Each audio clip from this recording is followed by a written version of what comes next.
co-powered by techno.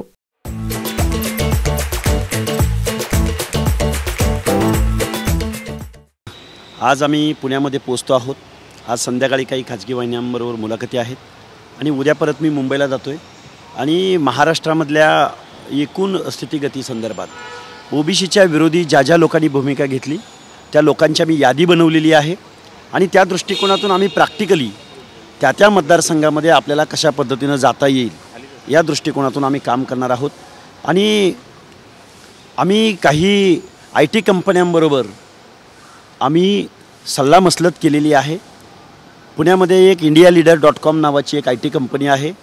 त्या कंपनीच्या माध्यमातून आम्ही 100 विधानसभा मतदारसंघांचा रोडमॅप तयार केलेला आहे, ॲनालिसिस केलेला आहे, कास्टवाईज ॲनालिसिस केलेलं आहे आणि तिथल्या माणसांच्या मनामध्ये काय भावना आहे याच्यावरती. आणि आम्ही नुसतं मोघामपणे बोलत नाही आहोत. आम्ही या महाराष्ट्रामध्ये या देशामध्ये इथल्या राज्यकर्त्यांनी ओबीसीवरती भटक्या विमुक्तांवरती कशा प्रकारे अन्याय केला आहे. ओबीसींना किंवा भटक्या विमुक्तांना आरक्षणाच्या मागणीत गुंतवून ठेवायचं आणि राजसत्ता मात्र आपल्याकडे ठेवायची, पैसा आपल्याकडे ठेवायचा, महत्त्वाची पदं आपल्याकडे ठेवायची, हे धोरण या महाराष्ट्रामध्ये राबवलं गेलं आहे. याला आम्ही छेद देणार आहोत आणि या माणसांना आम्ही घरी बसवणार आहोत.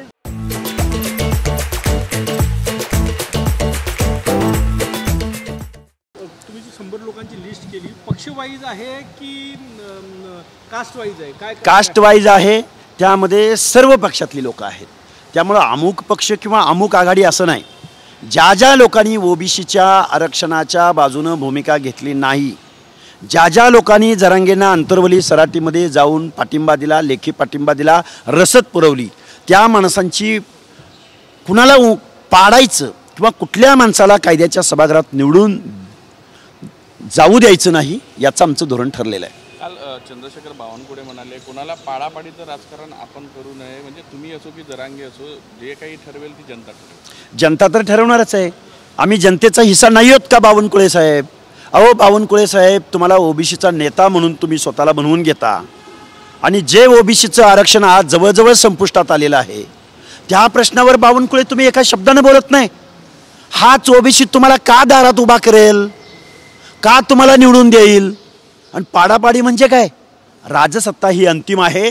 ओबीसीच्या बाजूनं जर भूमिका घेणार नसतील तर त्या माणसांना आम्ही निश्चित पाडू. तुम्ही ज्यांच्यासोबत मंचावर होते चंद्रपुरात, ज्यांच्यासोबत रात्री तुम्ही जेवण केलं, ते वडेट्टीवार जी जरांगेकडे जाऊन आले आणि समर्थनही दिलं होतं, पहिले व्यक्ती होते जाणारे. काल माझ्या स्टेजवर माननीय वडेट्टीवार साहेब नव्हते. तुमच्या माहितीसाठी भेट आम्ही जरूर घेतली, परंतु पक्ष पार्टीच्या पलीकडे जाऊन ओबीसी हिताच्या विरोधामध्ये ज्यांची आम्हाला मदत लागेल त्या माणसांची आम्ही मदत घेणार, मार्गदर्शन घेणार. आणि ज्या लोकांनी ओबीसी आरक्षणाच्या बाबतीमध्ये बघ्याची भूमिका घेतली त्यांना मात्र आम्ही घरी बसवणार. काय भेटीमध्ये काय चर्चा झाली वडेट्टीवारांसोबत? आमचं एकच म्हणणं होतं की सन्माननीय राहुल गांधीजी ओबीसीच्या बाबतीमध्ये एक व्यापक भूमिका घेताना दिसत आहेत, पण महाराष्ट्रातले काँग्रेसचे नेते मग पृथ्वीराज बाबा चव्हाण असोत की थोरात असोत हे ओबीसीबद्दल एका शब्दानं बोलायला तयार नाहीत. ज्या थोरात ज्या विधानसभा मतदारसंघातून येतात त्या मतदारसंघामध्ये ओबीसीची संख्या किती, त्यांना मतदान करत नाही का, या प्रश्नाची या बाबतीमध्ये आम्ही राहुल गांधीजींची आम्हाला वेळ मिळावी असे आम्ही विनंती वडेट्टीवार साहेबांना केली. कुठंतरी आरक्षणाचे प्रश्न सुटावे यासाठी कुठला नेता जो आहे तुम्हाला वाटते का हे सगळे प्रश्न सोडू शकतात? बघा, आत्ताच्या परिस्थितीला तरी माननीय बाळासाहेब आंबेडकरांनी ओबीसीच्या बाबतीमध्ये ठाम भूमिका घेतलेली दिसून येते. याच्या व्यतिरिक्त या महाराष्ट्रामधल्या प्रत्येक पक्षाच्या नेत्याला, आमदाराला, खासदाराला ओबीसीबद्दल बोलावं असं वाटत नाही. त्यांना मराठा समाजाच्या मताची भीती वाटते, परंतु 50%हून जास्त असणाऱ्या ओबीसीच्या मतांची भीती वाटत नाही. हे दुर्दैव आहे. या देशामध्ये आर्थिक नियोजनं अनेक झाली, पण सोशल जस्टिस, सामाजिक न्यायाच्या दृष्टिकोनातून मात्र या देशामधले आमदार, खासदार बोलायला तयार नाही. छगन भुजबळांना शिवीगाळ करणारा जो होता त्याला अटक झालेली आहे काल बीडमधला तो. खरं तर भुजबळ साहेबांना शिवीगाळ तर चालूच आहे, पण भुजबळ साहेबांच्या गाडीवरती हातवारे करत हल्ला करायला धावून जाणारा जाधव नावाचा नराधम मिस्टर संभाजी भोसलेंचा कार्यकर्ता, त्याच्यावर कधी कारवाई होणार आहे? त्याच्यावर जर त्याच वेळी कारवाई झाली असती तर कालचा प्रसंग माझ्या बाबतीमध्ये पुण्यात घडला तो घडला नसता. काल तुम्ही गडकरी साहेबांबद्दल बोलले की समाज कल्याण मंत्रालय त्यांनी जर हाती घेतलं तर काय वाटतं तुम्हाला? काय हे बघा, या देशामध्ये आर्थिक नियोजनं लाखो करोडो रुपयांची झाली. सन्माननीय नितीनजी गडकरी साहेबांना या देशाचं समाज कल्याण मंत्रीपद मिळावं. रामदास आठवले साहेब केपेबल नाहीत असं मला म्हणायचं नाही, ते केपेबल आहेतच. पण आमच्या माणसांना बजेटरी तरतूद होताना दिसून येत नाही. सामाजिक न्यायाचं धोरण राबवण्यासाठी आमच्या प्रियांबलमध्ये सामाजिक न्यायासह समता अपेक्षित आहे. आर्थिक नियोजनं भरपूर झाली. 1,00,000-2 लाख करोडचं बजेट नितीन गडकरी साहेबांना मिळावं.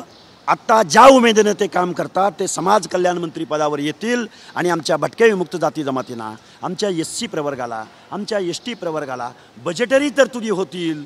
आणि 1,00,000-2 लाख करोडचं जर बजेट मिळालं तर या लोकांना सामाजिक न्याय भेटेल, सोशल जस्टिस भेटेल, त्यांना घरं भेटतील, त्यांना शिक्षणं भेटतील, वाड्या वस्त्यावरती डोंगराच्या कुशीला शिक्षण पोहोचेल.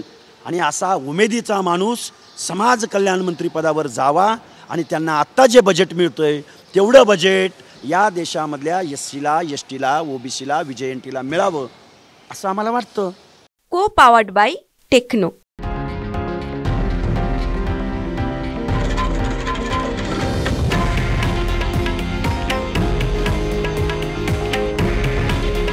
हे आहे देशातील नंबर 1 न्यूज नेटवर्क आणि आपण पाहत आहात TV9 मराठी. काळजी तुमची, हित महाराष्ट्राचं.